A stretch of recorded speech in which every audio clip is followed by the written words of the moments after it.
அப்புறம் இன்றைக்கி டாபிக் வந்து தமிழ்நாடு வேளாண்மை, Tamil Nadu agricultural system. So previous கிளாஸில் நம்ம என்ன பார்த்துருக்கோம் அப்படின்னு பார்த்தீங்கன்னா, ஜென்ரலாக வந்து இந்தியன் அக்ரிகல்ச்சரல் சிஸ்டம், இந்திய வேளாண்மை முறைகள் என்னென்னா அப்படின்னு பார்த்தோம். இப்போ பார்த்தீங்கன்னா தமிழ்நாடுக்குன்னு தனியாக நம்ம படித்து தான் ஆகணும். ஏன்னு கேட்டிங்கன்னா டிஎன்பிசி எக்ஸாமினேஷனுக்கு எக்ஸ்க்ளூசிவாக தமிழ்நாடுலேருந்து நிறைய கேள்விகள் கேட்பாங்க. அதனால் வந்து நம்ம புக்கிலே வந்து இந்தியா தமிழ்நாடுன்னு பிரித்து தான் கொஞ்சம் சிலபஸ் கொடுத்துருக்காங்க. அதனால் அது அதிகமாக அதை கான்சன்ட்ரேட் பண்ணிக்கோங்க. ஸோ இது யூடியூப்பில் அப்லோட் ஆனதுக்கப்புறம் பிடிஎஃப் டவுன்லோட் பண்ணி படிச்சுக்கங்க. பிடிஎஃப் ரொம்ப ரொம்ப இம்பார்ட்டண்ட்டு. உங்களுக்கு நோட்ஸ் தேடி நிறையா புக்ஸ் கலெக்ட் பண்ணி நோட்ஸ் தேடுறதுக்கு இங்கே நோட்ஸே ஜெனரேட் பண்ணி வச்சுருக்குறோம். இந்த நோட்ஸ் உங்களுக்கு ரொம்ப யூஸ்ஃபுல்லாக தான் இருக்கும். சரிங்களா? எக்ஸ்ட்ரா இன்ஃபர்மேஷன் போகும்போது நம்முடைய டெக்ஸ்ட் புக்கை ரெஃபரன்ஸாக எடுத்து படிச்சுக்கோங்க. ஸோ இதில் இருக்க இன்ஃபர்மேஷன்ஸ் ஆல்ரெடி நம்ம பார்த்தது தான். இந்திய வேளாண் முறையில் என்னென்ன பார்த்தோமோ அதே தான்.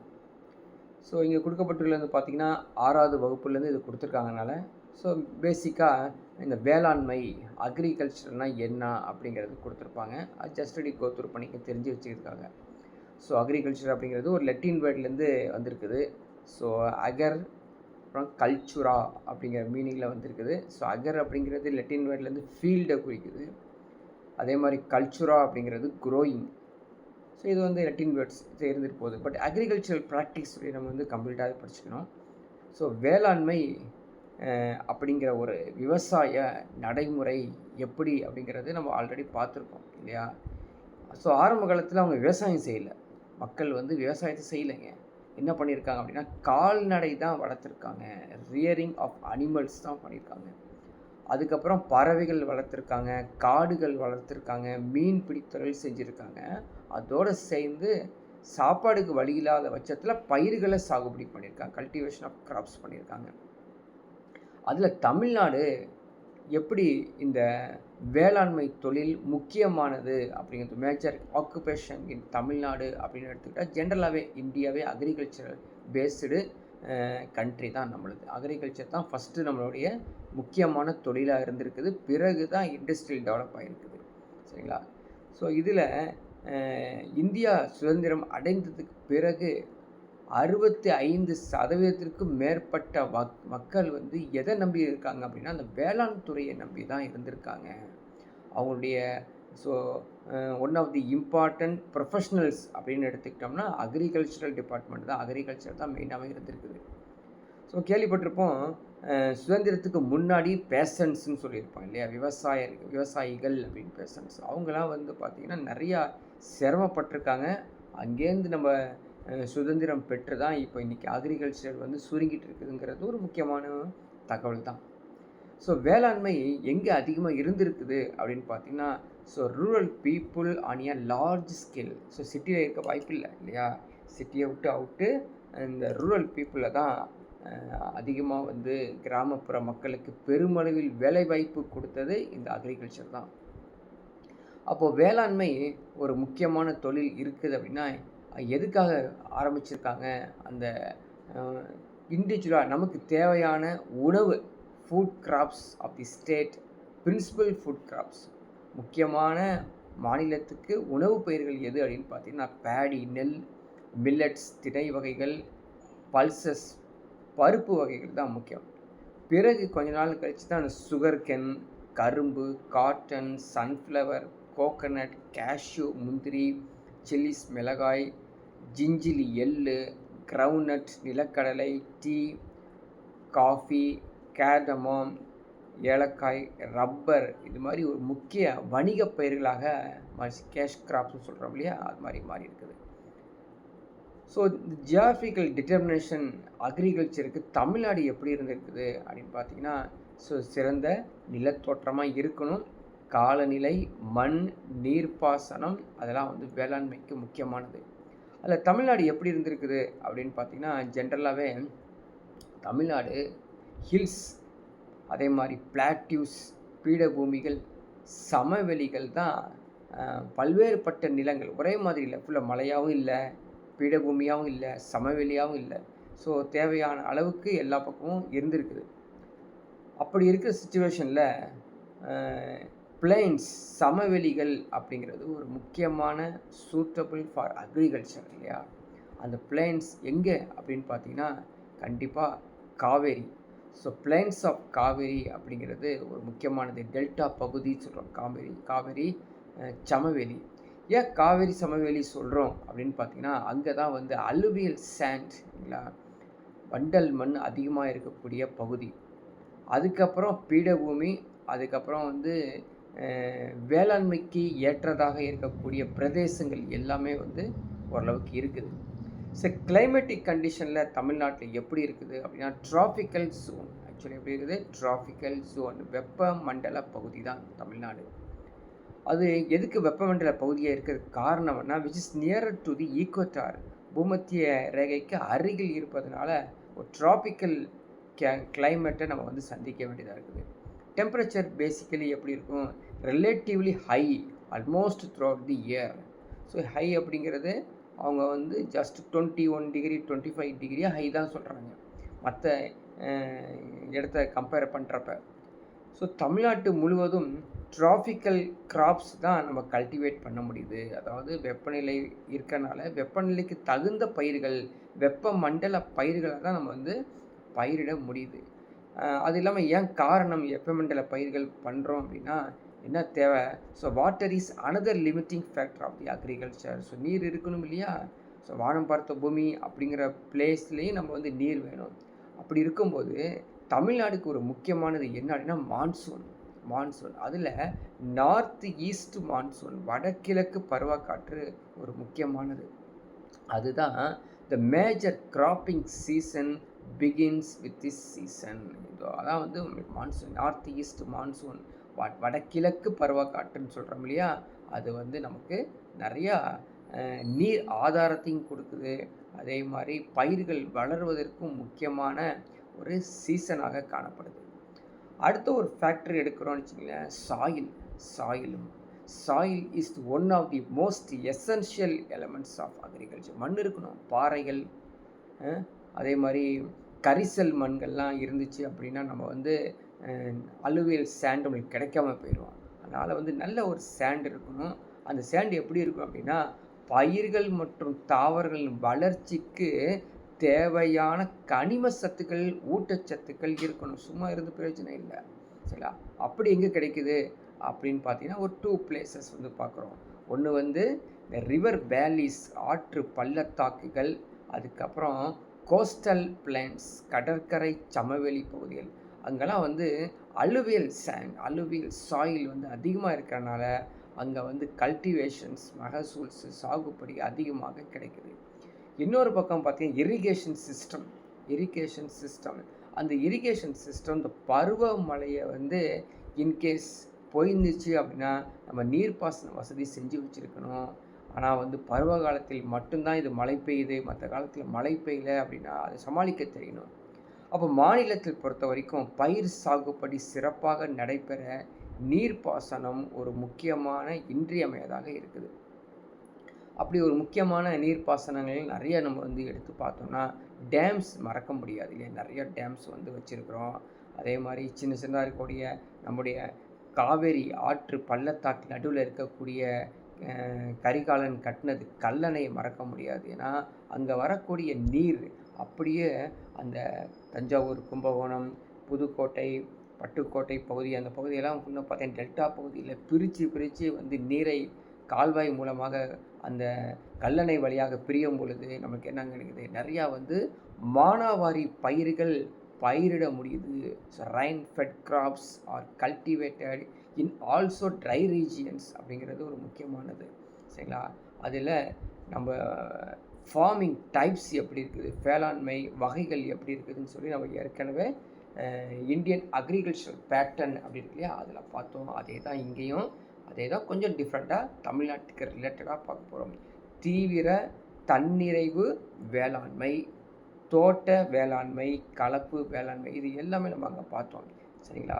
ஸோ கலப்பு வேளாண்மை அப்படிங்கிறது என்ன அப்படின்னு பார்த்தீங்கன்னா ஒரே ஒரு விவசாய தொழில் மட்டும் இல்லாமல் ஆடுகள், மாடுகள் அவங்க வளர்க்குறது, கோழிகள் வளர்க்குறது, இது மாதிரி வேலைகள்லாம் பண்ணுறாங்க. இது மேக்ஸிமம் எங்கே நடந்திருக்குது அப்படின்னா அது பேங்க்ஸ் ஆஃப் ரிவர், காவிரி ஆற்று பள்ளத்தாக்கு, தென்பெண்ணை ஆற்று பள்ளத்தாக்கில் நடக்குது. பிளான்டேஷன் அக்ரிகல்ச்சர் மேக்ஸிமம் எங்கே நடக்குதுன்னா அது ஹில் ஸ்டேஜில் நடக்குது. வெஸ்டர்ன் கேட்ஸு, ஈஸ்டர்ன் கேட்ஸில் தான் நடக்குது. சப்சிஸ்டன்ஸ் இன்டென்சிவ் அக்ரிகல்ச்சர்னு சொல்லக்கூடிய இந்த தீவிர தண்ணீர் வேளாண்மை அப்படிங்கிறது இது தமிழ்நாடு முழுக்கவே சில இடங்களை தவிர இதை வந்து அதிகமாக ப்ராக்டிஸ் பண்ணி வச்சுருக்காங்களாமா. அதில் இந்த cropping seasons very very important. அதை நம்ம வந்து படித்து தான் ஆகணும். எக்ஸாமில் அடிக்கடி கேட்குறாங்க. ஸோ தமிழ்நாட்டில் இருக்கக்கூடிய கிராப்பிங் சீசனை வந்து ஸ்ட்ராங்காக நம்ம ஞாபகத்தில் வச்சுக்கணும். என்ன அப்படின்னு பார்த்தீங்கன்னா ஒரு 3 பருவங்கள் ஞாபகம் வச்சுக்கோங்க. சரிங்களா? ஒன்று வந்து சித்திரை பட்டம், ஆடி பட்டம், நவரை. சித்திரை பட்டம், ஆடி பட்டம், நவரை. சித்திரை பட்டம் தான் சொர்ணவாரி சீசன், சொர்ணவாரி பருவம் சொல்லுவோம். ஆடி பட்டம் வந்து சம்பா சொல்கிறோம். 3வது நவரை. இந்த மாதங்கள் எப்போ இப்போது சொர்ணவாரி எடுத்துக்கிட்டோன்னா ஏப்ரல் டு மே. இப்போ நடந்துட்டுருக்கு பார்த்திங்கன்னா ஏப்ரல் டு மே. சம்பா அப்படிங்கிறது ஜூலை ஆகஸ்ட். அதுக்கப்புறம் நவரை அப்படிங்கிறது நவம்பர் டு டிசம்பர். ஸோ இந்த மாதங்கள் பேஸ் பண்ணி எக்ஸாம்பிள் கேட்டிருக்காங்க. இது என்ன அப்படின்னு பார்த்தீங்கன்னா சோயிங் ஸ்டேஜ், விதைக்கும் காலம். அதே மாதிரி ஹார்வெஸ்டிங் ஸ்டேஜ், அறுவடை காலங்கள் அப்படின்னு எடுத்தோம். August to September. சம்பா வந்து ஆடிப்பட்டம் ஜனவரி டு பிப்ரவரி. நவரை வந்து பிப்ரவரி டு மார்ச். என்ன செய்கிறாங்க இந்த சொர்ணவாரி பருவத்தில் அப்படின்னா பருத்தி மற்றும் திணை வகைகள். சம்பா அப்படிங்கிறது நெல் மற்றும் கரும்பு. நாவரை அப்படிங்கிறது பழங்கள், காய்கறிகள், வெள்ளரி, தர்பூசணி இதெல்லாம் வந்து இருக்குது. ஸோ மனப்பாடம் பண்ணி வச்சுக்கணும். இதுக்கான நேரத்தை நீங்கள் 1/2 hour ஒதுக்கி ஸோ ரீகால் பண்ணிக்கணும் 2 or 3 or 4 times.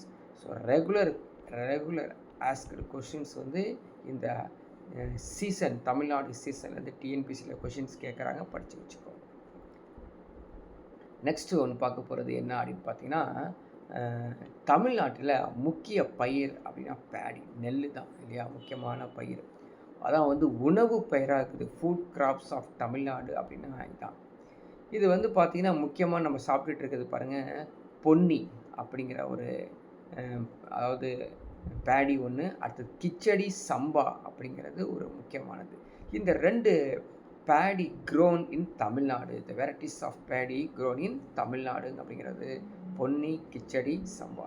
இது அதிகமாக எங்கெங்கே பயிரிடப்படுகிறது, எங்கே கல்டிவேஷன்ஸ் நடக்குது அதிகமாக பார்த்தீங்கன்னா ஸோ தஞ்சாவூர், திருவாரூர், திருவள்ளூர், காஞ்சிபுரம், விழுப்புரம், கடலூர், திருநெல்வேலி டிஸ்ட்ரிக்ஸில் இது அதிகமாக பார்க்க முடியுது. ஸோ இங்கே என்னென்ன இருக்குது ஆனால் கண்டிப்பாக ஆற்று படுக்கைகள் இருக்கக்கூடிய பிளேசஸ் இது. அப்படி நம்ம எடுக்கும்போது இந்தியாவிலேயே ஸ்டேட்ஸ், நம்முடைய தமிழ்நாடு ஸ்டேட்ஸ் வந்து ரைஸ் ப்ரொடக்ஷனில் என்ன இருக்குது அப்படின்னா 3rd லெவலில் இருக்குது. ஸோ இது மாற்றத்துக்கு உட்பட்ட ஒரு ரேங்க்ஸ். ஜென்ரலி நம்ம ரேங்க்ஸ் சொல்கிறதே வந்து பார்த்திங்கன்னா நம்ம யூடியூப்லேயே போகும்பொழுது நிறைய பேர் வந்து கமெண்ட்ஸ் கொடுக்குறாங்க. இப்பொழுது வந்து 4வது இடத்துல வந்துருச்சு. ஏதோ சம்திங் பிளேசஸ் வந்து சேஞ்ச் ஆகுதுன்னா கண்டிப்பாக நீங்கள் அப்டேட் பண்ணிக்கணும். இது புக்கில் உள்ளது 2016, 17, 18 இன்ஃபர்மேஷன்ஸை ஒரு பெனிட்ரேட் பண்ணி தான் நம்ம இங்கே கொடுத்துட்ருக்கோம் அப்படிங்கிறத தெரிஞ்சுங்க. ஸோ ரேங்க் வரும்பொழுது நீங்கள் சில ஸ்டாட்டிக் ஜிகே கரெக்டாக இருக்கும், சில டைனமிக் ஜிகே வந்து சேஞ்சஸே இருக்கும் அப்படிங்கிறத தெரிஞ்சுங்க. அதை நம்ம வந்து அப்டேட் பண்ணிக்கணும்.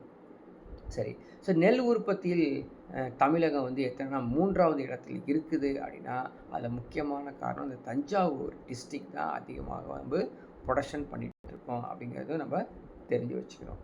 சரிங்களா?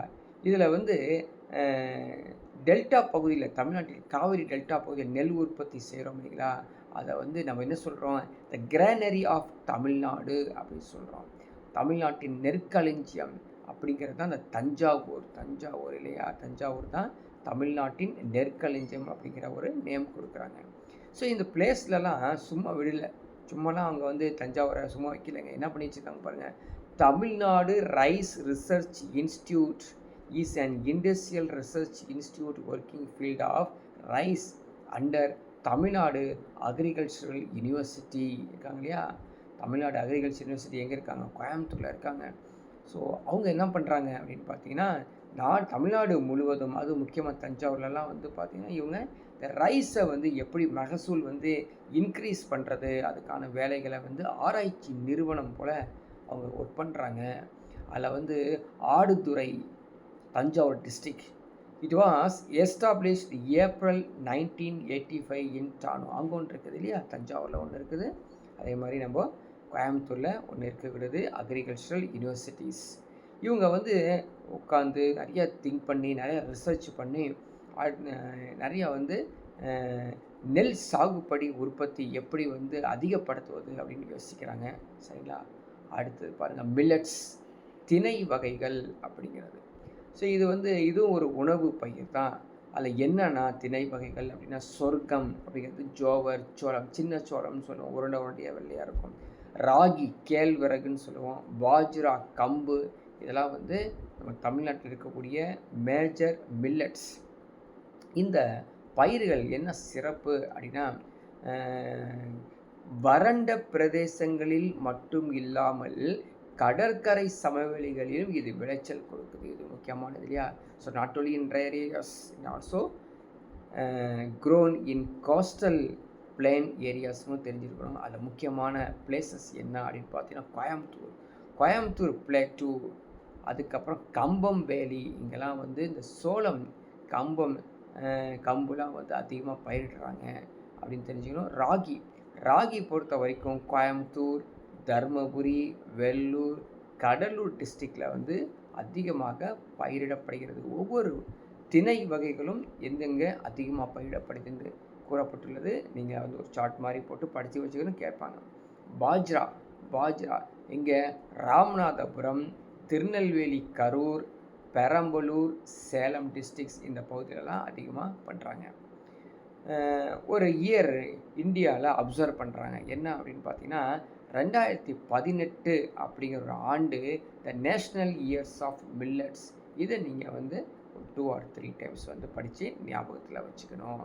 ஸோ ஜென்ரலி திங்க் பண்ணி பாருங்களேன், யூஜி, பிஜி, 10th ஸ்டாண்டர்ட், +2 ஸ்டாண்டர்டில் நம்ம எப்படி படிச்சிருக்கோம், இப்போ எப்படி படிச்சுட்ருக்கோம் அப்படிங்கிற ரெண்டுக்கும் கம்பேர் பண்ணிக்கோங்க.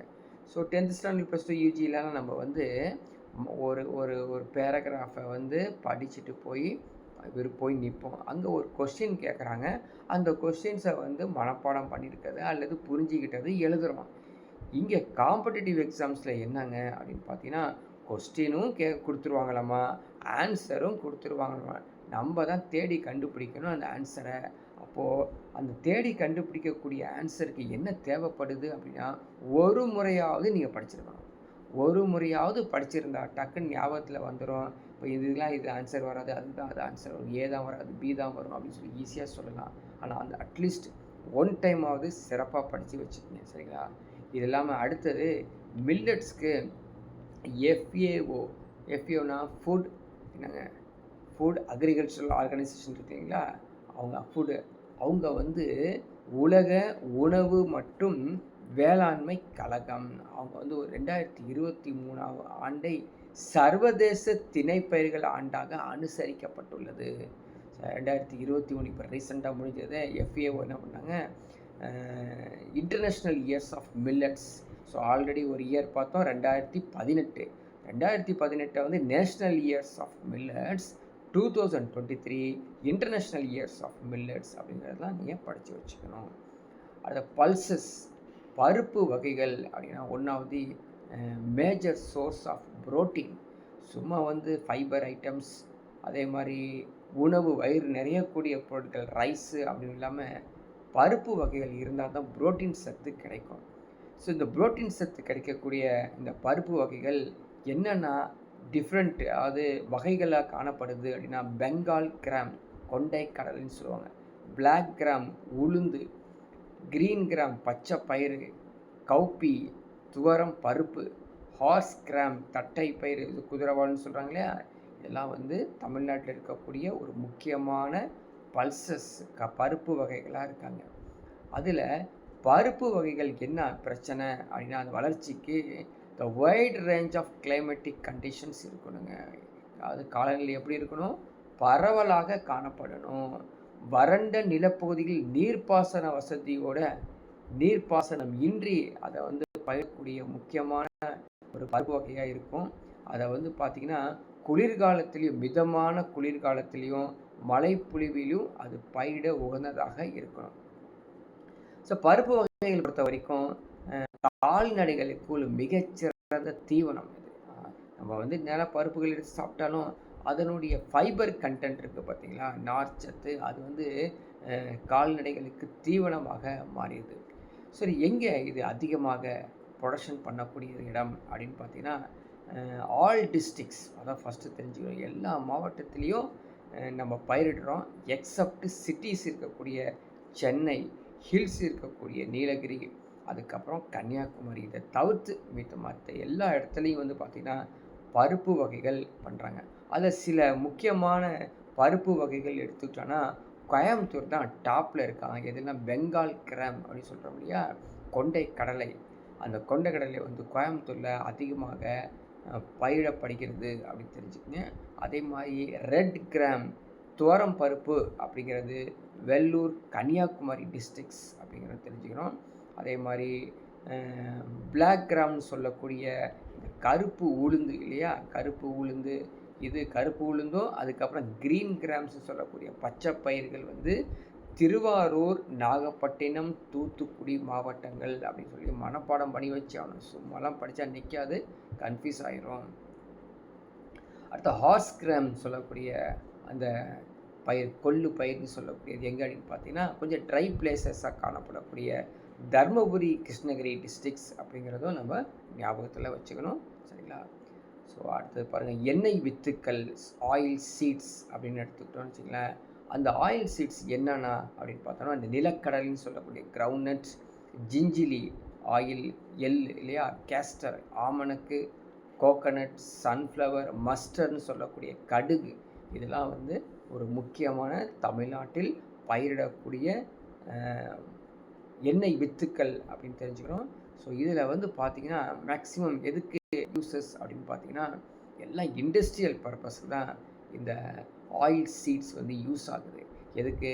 லூப்ரிகன்ட்ஸ் சொல்கிறோம் இல்லையா, லூப்ரிகன்ட்ஸ், அதாவது இந்த மசகு எண்ணெய்ன்னு சொல்லக்கூடியது, the manufacture of varnish, soaps, candles, cosmetics, pharmaceuticals, இந்த பகுதியெல்லாம் வந்து அந்த அழகு சாதனம், மெழுகுவர்த்தி, சோப்பு, எண்ணெய் பொருட்களெல்லாம் அதிகமாக பயன்படுத்துகிறாங்க. சரிங்களா?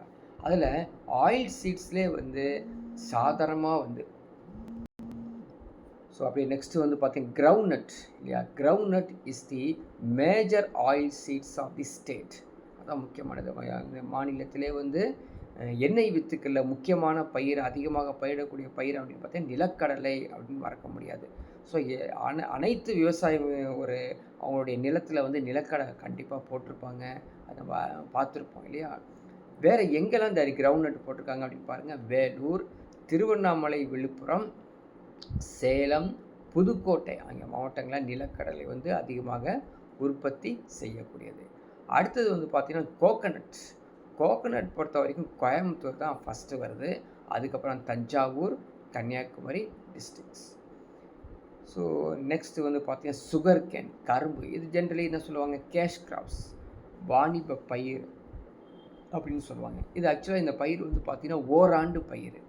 ஸோ இப்போது ஜான்வரி, பிப்ரவரியில் வந்து டிசம்பர்லேருந்தே எடுத்துடுறாங்க. டிசம்பர், ஜான்வரி, பிப்ரவரியில் வந்து கல்டிவேஷன்ஸ் மகசூல் எடுத்துடுறாங்க, சாகுபடிகள் எடுத்துடுறாங்க. திரும்பவும் ஒரு மே, ஜூனில் வந்து போட்டாங்க அப்படின்னா எகெயின் டிசம்பர் 1 இயர் ஃபுல்லாகவே இந்த பயிர் வளரும். சரிங்களா? இதுக்கு என்ன தேவைப்படுது அப்படின்னு பார்த்தீங்கன்னா high temperature and heavy rainfall ரெண்டுமே இருக்கணும். ஸோ அதிகமாக வெப்பநிலையும் தேவை நமக்கு, அதே மாதிரி மழைப்பொழிவும் முக்கியமானது அப்படின்னு தெரிஞ்சுக்கணும். சரி, அப்படி இருக்கக்கூடிய பிரதேசங்கள் எங்கே அப்படின்னா அதுதான் வந்து தமிழ்நாட்டில் இருக்கக்கூடிய டிராபிக்கல் ரீஜியன். அப்படி சுகர்கேன் ப்ரொடியூஸ் பண்ணக்கூடிய எந்த ஊர், எந்த டிஸ்ட்ரிக் அப்படின்னு பார்த்தோம்னா அது திருவள்ளூர், காஞ்சிபுரம், வேலூர், கடலூர், திருச்சிராப்பள்ளி, கோயம்புத்தூர், ஈரோடு, திருநெல்வேலி அப்படிங்கிற மாவட்டங்களில் வந்து கண்டிப்பாக மனப்பாடம் பண்ணி வச்சுக்கணும். சரிங்களா? அடுத்த ஒரு கேஷ் கிராப்ஸ் அப்படின்னா காட்டன், பருத்தி இல்லையா. ஜென்ரலாக வந்து ஒரு இலைப்பயிர் அப்படின்னு சொல்கிறோம். இலைப்பயிர் ஃபைபர் கண்டென்ட் இருக்கக்கூடியது. அதே மாதிரி fibre crops and cash crops அப்படின்னு சொல்கிறோம். இந்த கேஷ் கிராப்ஸ் இருக்கக்கூடிய இந்த காட்டன் பயிரிடுவதற்கு தேவையானது என்ன, பிளாக் சாயில், கரிசல் மண் தேவை. சரிங்களா? அதே மாதிரி பனி பொழிவு காலம்னு சொல்லுவாங்க. அந்த ஃப்ராஸ்ட் ஃப்ரீ கண்டிஷன்ஸ் இல்லையா, அது தேவைப்படுது இந்த காட்டனுக்கு. அதே மாதிரி வார்ம் ஹியூமிட் வெதர் இருக்கணும். அப்போ தான் வந்து சரியாக அது வந்து பயிரிட்டு வளரக்கூடிய உகந்ததாக இருக்கும். ஸோ இந்த ஹியூமிட் வெதர் ஸ்டேஜஸ்ன்றங்கள இது ஜென்ரலி எப்போன்னு பார்த்தீங்கன்னா ஹாட் கண்டிஷன், ட்ரை வெதர், இது எல்லாமே சூட்டபுளான கிராப் தான் இந்த காட்டனுக்கு பயிரிடக்கூடியது. இப்படி இருக்கக்கூடிய பிளேஸ் எதுங்க அப்படின்னு கொஞ்சம் திங்க் பண்ணி பார்த்தோம்னா கோயம்புத்தூர் பிளாட்டூ. கோயம்புத்தூர் பீடபூமியில் வைகை, அது கோயம்புத்தூர் பீடபூமி. அது மட்டும் இல்லாமல் வைகை, வைப்பாறு ரிவர் பேசின்ஸில் இது அதிகமாக பயிரிடப்படுகிறது. வேறு எங்கே அப்படின்னு பார்த்தீங்கன்னா மதுரை, ராமநாதபுரம், விருதுநகர், திருநெல்வேலி, தூத்துக்குடி, சேலம், தருமபுரி டிஸ்ட்ரிக்ஸ் இங்கெல்லாம் வந்து பார்த்திங்கன்னா அதிகமாக இந்த பருத்தி தொழில், பருத்தி வளர்ச்சி பண்ணுறாங்க. ஸோ இந்த பருத்தியை வந்து சிறப்பாக செய்கிறது, அதே மாதிரி ஃபாலோ பண்ணக்கூடிய நிறுவனங்கள்லாம் நிறையா செஞ்சுருக்காங்க. ஆனால் இங்கே கொடுக்கப்பட்டுள்ளது அடுத்தது பாருங்கள், டேன் டீ அப்படிங்கிற ஒரு இன்ஃபர்மேஷன்ஸ் கொடுத்துருக்காங்க. டேன் நிறுவனம் சொல்கிறாங்க இல்லையா, அது எதுக்குன்னா tea plantation crop corporation limited, one of the biggest black tea producers in India with high quality clonal tea அப்படிங்கிறது முன்னணி ஒரு வகிக்கக்கூடிய நிறுவனங்கள் இது. ஸோ டேன் டீ அப்படிங்கிறது. ஸோ அதே மாதிரி இந்த மேஜர் கிராப்ஸ் என்னென்ன கிராப்ஸ் வந்து பண்ணுறாங்க அப்படிங்கிறது மேப்பு மூலமாக தமிழ்நாடு முழுக்க என்னென்ன கிராப்ஸ் கொடுத்துருக்காங்க ஒரு மேப் கொடுத்துருக்காங்க. அதையும் ஜஸ்ட் நீங்கள் வந்து படிச்சுட்டு கோத்ரூ பண்ணிட்டீங்கன்னா கொஞ்சம் ரீகால் பண்ணுற மாதிரி இருக்கும். ஸோ நெக்ஸ்ட்டு ஒன்று பார்த்தீங்கன்னா பிளான்டேஷன் கிராப்ஸ், தோட்ட பயிர்கள். அது என்னென்ன வருது நம்ம ஆல்ரெடி பார்த்தோம். Tea, coffee, cashew, rubber, cinchona, இதெல்லாம் வந்து major plantation crops of state. அதில் தமிழ்நாடு என்ன நிலைமை அப்படின்னு பார்த்தீங்கன்னா 2வது இடத்துல இருக்க, செகண்ட் பிளேஸ். யார் ஃபஸ்ட்டில் இருக்கா அப்படின்னா அஸ்ஸாம் தான். அஸ்ஸாம் ஜென்ரலி வந்து அந்த அஸ்ஸாம் டீ, காஃபி எஸ்டேட்ஸு இல்லை நிறைய இருக்கும், ஏன்னா ஹில் ஸ்டேஷன்ஸ் இருக்கனால. நெக்ஸ்ட்டு நம்ம வந்து தமிழ்நாடு ரேங்க்ஸ் வந்து பார்த்திங்கன்னா வந்துட்டு இருக்குது. தமிழ்நாடு செகண்ட் பிளேஸில் இருந்தாலும் நம்மள்ட்டையும் வந்து இங்கே எஸ்டேட்ஸ்லாம் இருக்குது. ஹில் ஸ்டேஷன் இருக்கக்கூடிய நீலகிரிஸ், அதுக்கப்புறம் கோயம்புத்தூர் பகுதியிலலாம் வந்து நிறைய செய்கிறாங்க. அதில் வந்து டாப்பில் இருக்கக்கூடியது நீலகிரிஸ் தான். அதே போல் காஃபி பிளான்ட்ஸ் எடுத்துக்கிட்டோன்னா வெஸ்டர்ன் கேட்ஸ், அது மேற்கு தொடர்ச்சி மலை, கிழக்கு தொடர்ச்சி மலை, இங்கெல்லாம் வந்து அதிகமாக காஃபி பயிரிடப்படுகிறது. அப்படி இருக்கக்கூடிய பிளேசஸ் என்னென்னா அப்படி பார்த்திங்கன்னா, ஸோ ஹில் ஸ்டேஷன் இருக்கக்கூடிய ஸ்லோப்ஸ், அதாவது அப்படியே மலைச்சரிவுகள் இருந்தால் தான் இது நல்லா வளரும். அப்படி இருக்கக்கூடிய பிளேசஸ் எடுத்துக்கிட்டால் திண்டுக்கல், மதுரை, தேனி மற்றும் சேலம் மாவட்டத்திலலாம் வந்து அதிகமாக இருக்குது. இதை தவிர்த்து அடுத்த லெவலில் இருக்கக்கூடியது வந்து பார்த்திங்கன்னா காஃபி உற்பத்தியில் ஏற்காடு, கொல்லி ஹில்ஸ், கொடைக்கானல், சரிங்களா, இதெல்லாம் வந்து ஒரு முக்கியமான காஃபி பிளான்டேஷன்ஸ் இருக்குது. ஆல்ரெடி பார்த்தோம் தமிழ்நாடு எப்படி அஸ்ஸாமுக்கு அடுத்த பகுதியாக இருக்கக்கூடிய அந்த டீ இருக்கிற மாதிரியே காஃபிலையும் வந்து செகண்ட் பிளேஸில் தான் இருக்குது. ஸோ ஃபஸ்ட்டு பிளேஸ் எது பார்த்தீங்கன்னா கர்நாடகா. ஸோ கர்நாடகா வந்து முதலிடம், தமிழ்நாடு காஃபி உற்பத்தியில் 2வது இருக்குது. அதே மாதிரி ரப்பர் உற்பத்தி, ரப்பர் அதிகமாக நம்ம தமிழ்நாட்டில் இருக்கக்கூடிய பிளேஸ் பார்த்திங்கன்னா கன்னியாகுமரி டிஸ்ட்ரிக்ட் நம்ம மறக்க முடியாது. ஸோ கன்னியாகுமரி டிஸ்ட்ரிக்டில் வந்து பார்த்திங்கன்னா கவர்மெண்ட் டைரக்ட்லி கண்காணிக்கக்கூடிய, தமிழ்நாடு கவர்மெண்ட் தனியாக கண்காணிக்கக்கூடிய ரப்பர் தோட்டங்கள்லாம் அதிகமாக இருக்குது. காரணம் என்ன அப்படின்னு பார்த்தீங்கன்னா warm condition and wet slopes தேவைப்படுது. அது மாதிரி பிளேசஸ் நிறையாவே வந்து இந்த ரப்பர் தோட்டங்களுக்கு இருக்குது. இதே காலநிலை பெப்பருக்கு இருக்குது. பெப்பருக்கு வந்து இருக்கிறனால இது மேற்கு மலர்ச்சி தொடை, கிழக்கு தொடர்ச்சியிலலாம் வந்து அந்த மலை தொடர்ச்சியெல்லாம் வந்து அதிகமாக மிளகு விளைச்சலும் இருக்குது. அது கடலூர் மாவட்டத்தை மறக்க முடியாது. ஸோ கடலூர் அப்படின்னாலே முந்திரி, சரிங்களா. அதுக்கப்புறம் நீங்கள் வந்து ஆந்திரா, தெலுங்கானா பகுதிகளெலாம் போகும்போது இந்த முந்திரி தோட்டங்கள் அதிகமாக காணப்படும். ஆனால் தமிழ்நாடு அப்படின்னு இருக்கும்போது அது ஒட்டி இருக்கக்கூடிய மாவட்டம் தான் இந்த கடலூர், சித்தூர் அப்படி சொல்கிறோம் இல்லையா. ஸோ சித்தூருங்கிறது வெள்ளூர் பக்கத்தில் வந்துடுது. இது கடலூர் அப்படிங்கிறது கொஞ்சம் என்ன சொல்கிறதுங்க, கோஸ்டல் பிளேஸில் வந்து இல்லையா, கேஷ்யூ. அங்கே வந்து முந்திரி extensively cultivated in Cuddalore districts. So இதை வந்து இன்னொரு ஃபார்மிங் ஒன்று கொடுத்துருக்காங்க, national project on organic farming அப்படி சொல்லி ஒரு லான்ச் பண்ணுறாங்க. இந்த லான்ச்சில் வந்து பார்த்திங்கன்னா அவேர்னஸ் கொடுக்குறாங்க, எப்படி ஃபெர்டிலைசர் பண்ணுறது, எப்படி ட்ரைனிங் கொடுக்குறது, கெப்பாசிட்டி பில்டிங்ஸ் கொடுக்குறது, எல்லாமே வந்து அங்கங்கே வேளாண்மை அந்த சார்ந்த நிறுவனங்கள் எல்லாருமே இந்த ஸ்கீம் போட்டு செய்கிறாங்க. சரிங்களா? இது மட்டும் இல்லாமல் நிறையா ஸ்கீம்ஸ் இருக்குது.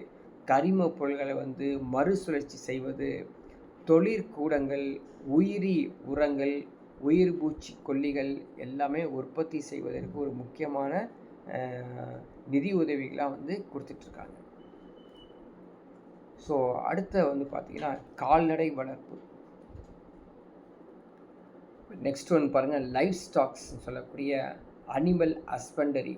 ஸோ கால்நடை வளர்ப்பு. ஸோ கால்நடை வளர்ப்பு அப்படின்னு எடுத்துக்கிட்டாலே நம்ம இந்தியன் அக்ரிகல்ச்சர் பேட்டர்ன்லேயே பார்த்து வச்சுருக்கோம்.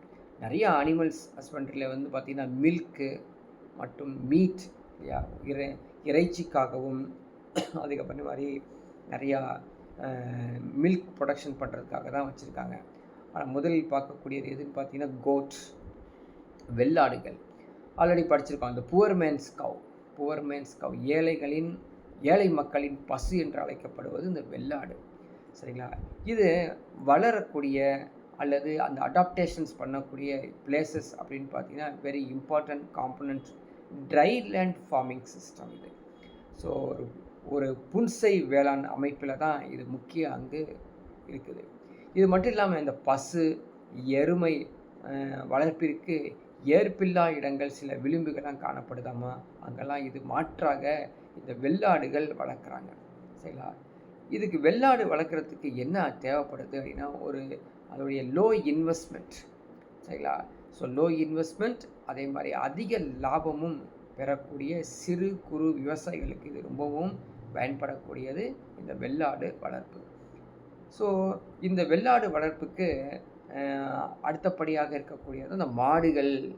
இந்த மாடுகள்லேருந்து வரக்கூடிய மில்கை வந்து அதை வந்து ஒரு கண்காணித்து அதை வந்து முறைப்படுத்தி மக்களுக்கு மில்க் ப்ரொடியூஷன் வந்து கொடுக்கக்கூடிய நிறுவனங்கள் தான் அந்த Tamil Nadu diary development corporation limited.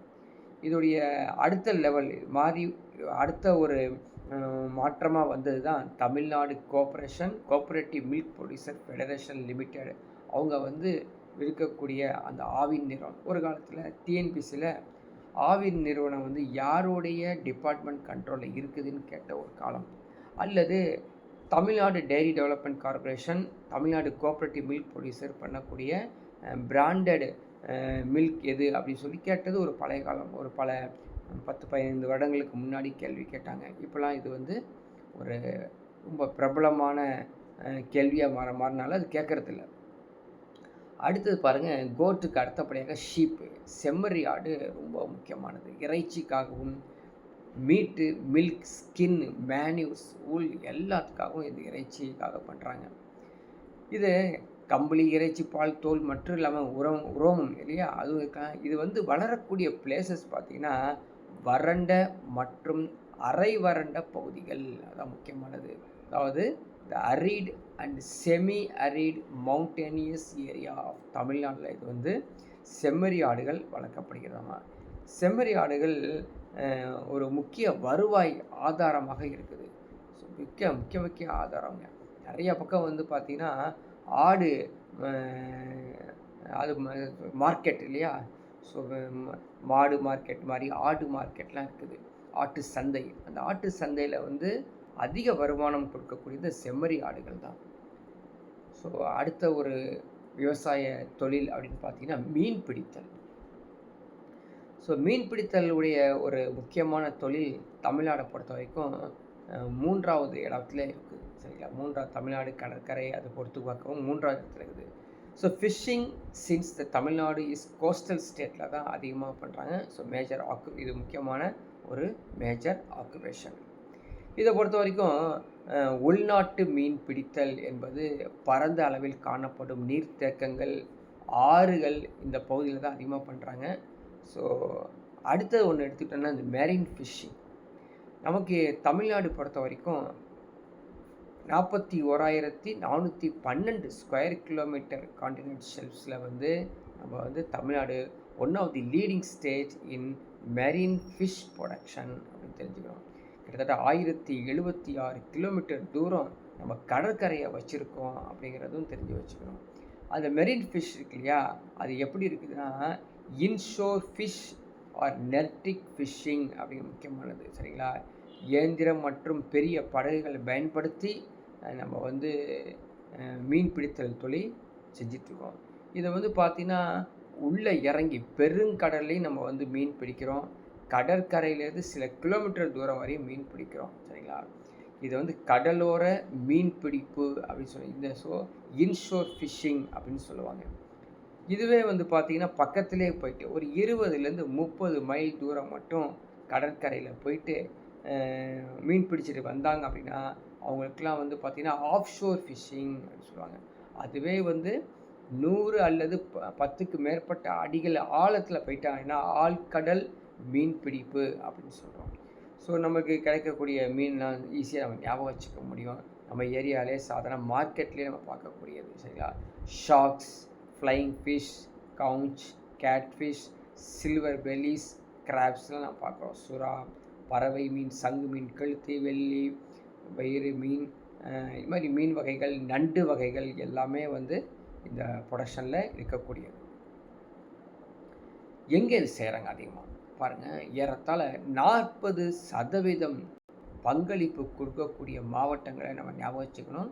எங்கே சென்னை, அதாவது கடற்கரை பகுதிகள், கன்னியாகுமரி, திருநெல்வேலி, நாகப்பட்டினம், ராமநாதபுரம் எல்லாமே வந்து இந்த கோஸ்டல் பிளேசஸும் முக்கியமானது. இந்த கடற்கரை அமைவிட பகுதிகளில் மீன் பிடித்தல் வந்து செஞ்சிட்ருக்காங்க அப்படின்னு தெரிஞ்சுக்கலாம்.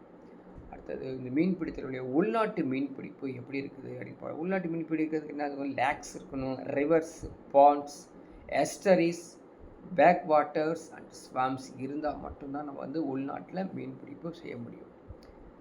என்ன செய்கிறாங்க அப்படின்னா இறால் பண்ணைகள் ஃபேமஸ் கேள்விப்பட்டிருக்கோம் இல்லையா. ஸோ ப்ரான்ஸ், அதே மாதிரி அஸ்டரிஸ்ன்னு சொல்லக்கூடிய சிப்பிகள், அதே மாதிரி படகுகள், டீசல் படகுகள் மூலமாகவும் மீன் வலைகள் மூலமாகவும் மீன்கள் அதிகமாக விற்கிறாங்க அப்படின்னு தெரிஞ்சுக்கலாம். ஸோ அடுத்தது பாருங்கள், Tamil Nadu fisheries department introduce several programmes for the betterment of fishings. சரிங்களா, மீன் வளத்துறைன்னு சொல்லக்கூடிய அதுக்கு வந்து அதிகமாக மேம்படுத்துவதற்கு தமிழ்நாடு மீன் வளத்துறை பல திட்டங்களை உருவாக்கியிருக்குது.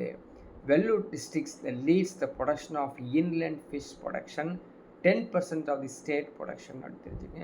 ஸோ வேலூர் மாவட்டத்தில் தான் அதிகமாக கடற்கரை இல்லாத மாவட்டம் இல்லையா, அதுக்காக தான் வந்து இங்கே உள்நாட்டு மீன் பிடிப்பு தொழில் செஞ்சிட்ருக்காங்க.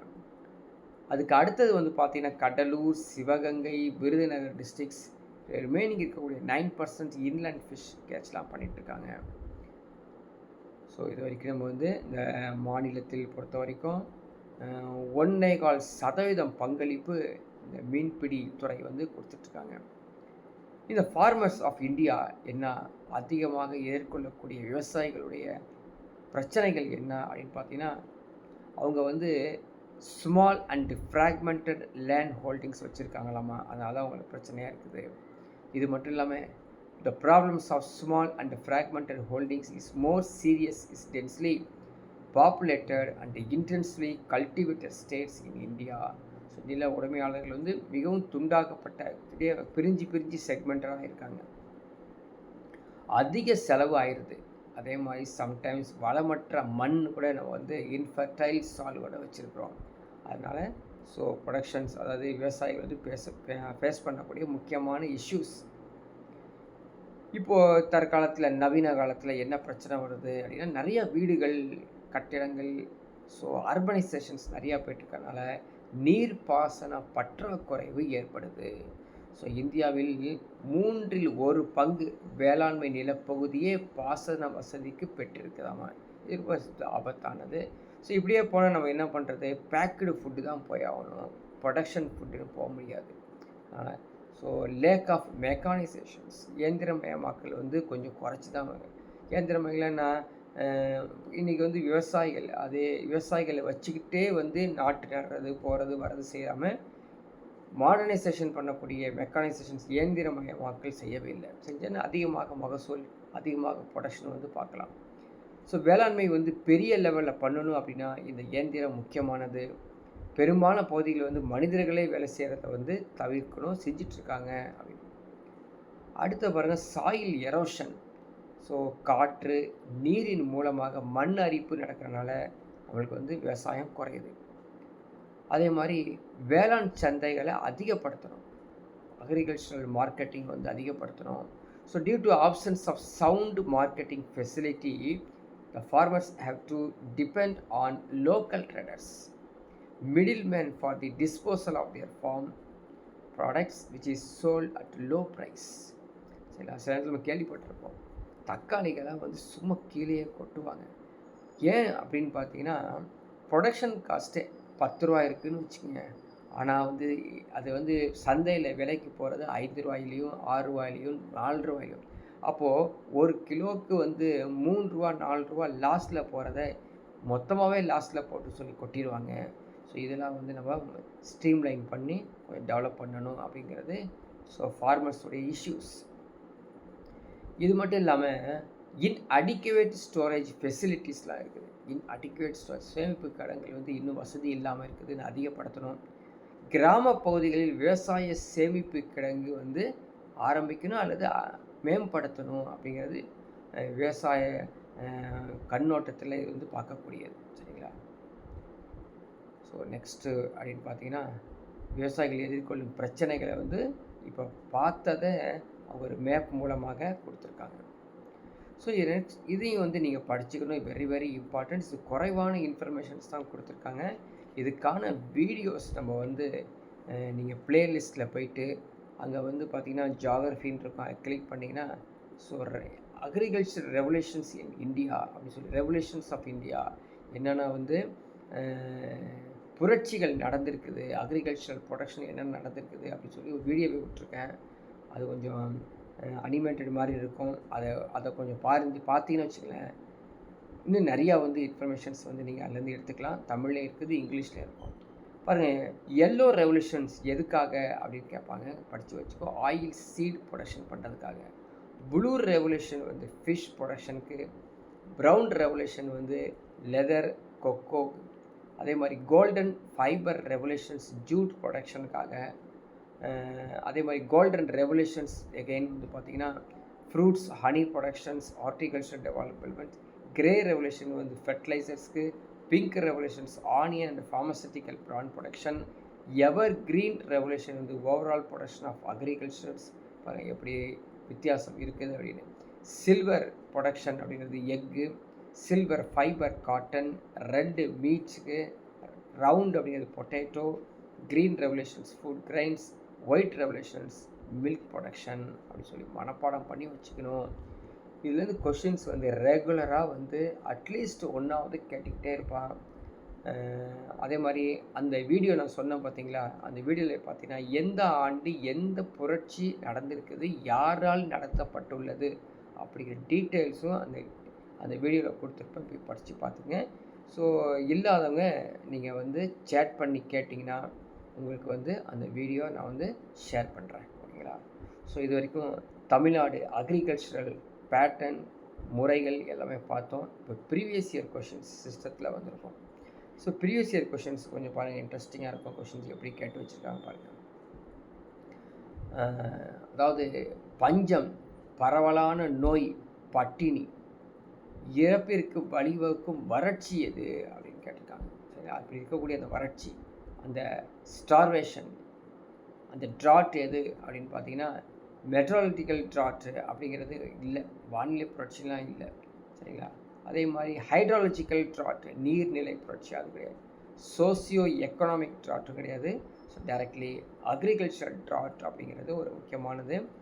ஸோ இந்த கொஷின்ஸ் வந்து பார்த்திங்கன்னா டிஃப்ரெண்ட்டாக கேட்டு வச்சுருக்கேன் இல்லையா, கொஞ்சம் ஞாபகத்தில் வச்சுக்கிறோம். இதே மாதிரி நிறையா கொஷின் டிஃப்ரெண்ட்டாக கேட்பான். அதையும் நீங்கள் வந்து ப்ரிப்பேர் பண்ணி வச்சுக்கணும். ஸோ டேரக்ட் கொஷின்ஸ் கேட்பான், எதிர்பார்க்காதீங்க. Which are the following is not cash crops. Cash கிராப்ஸ்னால் என்ன அப்படின்னு தெரிஞ்சால் தான் நம்ம வந்து கேஷ் கிராப்ஸ் இல்லாத சொல்ல முடியும். கரும்பு கேஷ் கிராப்ஸ், டொபேக்கோ, காட்டன் இதெல்லாம் வந்து பணப்பயிர்கள் அல்லது வணிக பயிர்கள் அப்படின்னு சொல்லுவோம். ஆனால் காஃபி வந்து பிளான்டேஷன் கிராப்ஸ் அப்படிங்கிறது மறக்கக்கூடாது. which one is an example of agro based industries? அது ஓகேவா? ஆக்ரோ பேஸ்டு வேளாண்மை அடிப்படையாக கொண்ட தொழிற்சாலை எது அப்படின்னா கண்டிப்பாக வந்து சிமெண்ட் வராது, மைனிங் வராது, ஸ்டீல் ஃபேக்ட்ரி வராது. அருமையான ஒரு ஈஸியான கொஷின்ஸ். ஸோ சுகர் மில் அப்படின்னு சொல்லி நிறைய கொஷின்ஸ் வந்து ஈஸியாகவே இருக்கும்.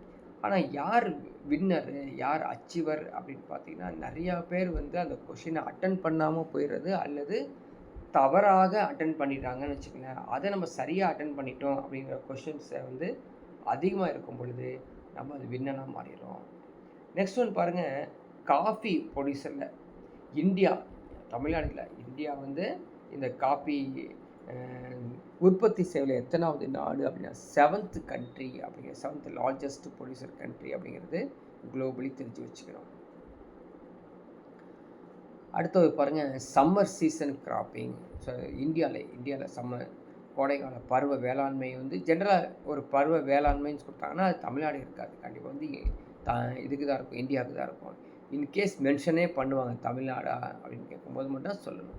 இப்போ ஜைத் பருவம் அப்படிங்கிறது கோடைக்கால பருவ வேளாண்மைக்கு தொடர்பு உடையது அப்படின்னு படித்து வச்சுக்கணும். ஸோ அடுத்த ஒரு ஸ்டேட்மெண்ட்டு கொடுத்து கீழே கொஷின்ஸ் கேட்டிருக்காங்க பார்த்தீங்களா, ட்ரூ ஆர் ஃபால்ஸ் வேறு எது வந்துன்னு கேட்டிருக்காங்க. So India's world largest producer of tea, sugar cane, some oil seeds சரியான விடை தான். அது இந்தியாவில் வந்து உலகளவில் வந்து இந்தியா இந்த டீ, சுகர் கேன், ஆயிலில் வந்து ஆயில் சீட்ஸில் நம்ம தான் கொஞ்சம் அதிகமாக ப்ரொடக்ஷன் பண்ணிகிட்ருக்கோம். க்ரீன் ரெவல்யூஷன்ஸ் எடுத்துக்கோங்க. க்ரீன் ரெவல்யூஷன் அப்படிங்கிறது எதை கண்டிப்பாக வந்து அக்ரிகல்ச்சருக்கு தான் இந்த க்ரீன் ரெவல்யூஷன் வந்தது. எதுக்காக வந்ததுன்னா இந்தியா செல்ஃப் சஃபிஷியன்ட், தன்னிறைவு பெற வேண்டும். அதாவது மக்கள் எவ்வளோ மக்கள் தொகை அதிகமானாலும் நம்ம வந்து ஃபுட்டு வந்து சப்ளை பண்ணிட்டு இருக்கணும், டிஸ்ட்ரிபியூட் பண்ணிகிட்டே இருக்கணும். அதுக்கான ஸ்டோரேஜ், அதுக்கான ப்ரொடக்ஷன் பண்ணுறதுக்கு பேர் தான் க்ரீன் ரெவல்யூஷன் தான் வந்தது. ஸோ அடுத்தது பாருங்கள், இந்த which crops requires maximum water for cultivation, சரிங்களா? ஸோ பேர்லியா, மெய்ஸா, சுகர் கேனா? கண்டிப்பாக சுகர் கேன் தான். என்ன ரீசன் கேட்டிங்கன்னா அதுக்கு நீர் இருந்துக்கிட்டே, நீர் கொடுக்கணும். எப்படி வாழைமரம் மாதிரி வாழை மரத்தில் நீர் இருந்துட்டு இருக்கணும், இதில் வந்து தண்ணி குடிச்சிட்டே இருக்கணும். So water, maximum water requires அப்படின்னு பார்த்தீங்கன்னா சுகர் கேன் தான். So based on the given என்ன சொல்கிறது options, so barley, maize, sugar cane, wheat, இதில் எது தான் கொஷின்ஸை வந்து கேட்டு வச்சுருக்காங்க அப்படின்னு படிச்சுக்கோங்க. அடுத்த அசர்ஷன் ரீசன்ஸ் கேட்டே இருப்பாங்க. அசர்ஷன் ரீசன்ஸ் இது ஒரு சில பகுதியில் வந்து அதிகமான கொஷின்ஸ் இப்போ ரீசெண்டாலாம் கேட்டு விட்டான். Intensive agriculture pattern, farmers prefer the cultivation of short duration crops, சரிங்களா? இன்டென்சிவ் தன்னிறைவு தீவிர விவசாய முறையில் வந்து குறுகிய கால பயிர்களை தான் வச்சுருக்காங்களாமா. இது சரியா அப்படிங்கிறதும் கொஷின்ஸ் கேட்டிருக்காங்க. இது அசர்ஷன்ங்கிறது ஸ்டேட்மெண்ட் ஆயிடுது. ரீசன் கேட்டிருக்கான் பாருங்கள். Generally it is practised when the size of agricultural land holding is small. அப்போ என்னது, குறுகிய கால பயிர் குறுகிய இடத்துல தான் செய்ய முடியும் அப்படிங்கிறது ரெண்டுமே சரியாக தான் வருது இல்லையா? ரெண்டுமே சரியாக தான் வருது. ஆனால் போத் ஆர் கரெக்டு 2 கொடுத்துருக்காங்க. அதில் இந்த reason is correct explanation of ஏவா, reason is not the correct explanation of ஏவாங்கிறதா. ஸோ ரிலேட்டட் எக்ஸ்பிளனேஷன் தான் கொடுத்துருக்காங்க. ஆப்ஷன் ஏங்கிறது சரியான விடை தான். அடுத்து பாருங்கள், விவசாய முறையில் எது சூழல் நட்பு அப்படின்னு கேட்டிருக்காங்க. அதாவது என்ன சொல்கிறதுங்க, என்வரன்மெண்ட் ஃப்ரெண்ட்லின்னு சொல்கிறோம் இல்லைங்களா, அது சாகுபடி மாற்றம், அது வர சம்மந்தமே இல்லை. அதிக மகசூல் தரும் வகையின் சாகுபடி, கொஷின்ஸ்க்கு ரிலேட்டடாகவே ஆன்சர் இல்லை. கண்ணாடி வீடுகளில் வளரும் தாவரங்கள், அது என்னங்க, க்ரீன் ஹவுஸ் லைட்லாம் வந்துடும். பட் அப்படி இல்லை, அது ஃப்ரெண்ட்லி என்வரன்மெண்ட் அப்படிங்கிறது கரிம வேளாண்மையை தான் குறிக்கும். சரிங்களா? ஸோ ஆர்கானிக் ஃபார்ம்ஸ்ன்னு சொல்கிறோம் இல்லையா, ஆர்கானிக் ஃபார்மிங்ஸ் அதுதான் வந்து கரிம வேளாண்மை. ஸோ இதோட வந்து வேளாண்மை தமிழ்நாடு இந்தியா ரெண்டுமே முடியுது. ஸோ நெக்ஸ்ட்டு ஒரு டாப்பிக்கில் மீட் பண்ணலாம்.